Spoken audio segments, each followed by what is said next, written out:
In front of me is Honor Power, and today I would like to show you how you can connect it using Bluetooth.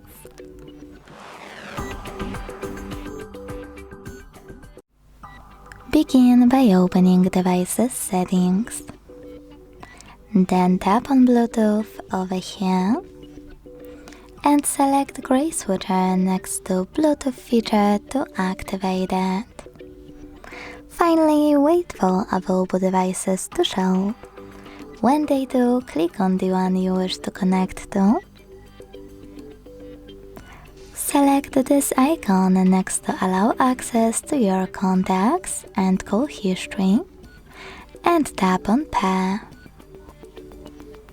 Then confirm your choice in the pop-up on the other device, or wait for the other device to accept your connection request.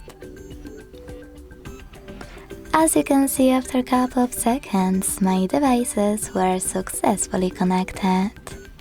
To disconnect them, use this gear right next to connected device and hit Unpair at the bottom.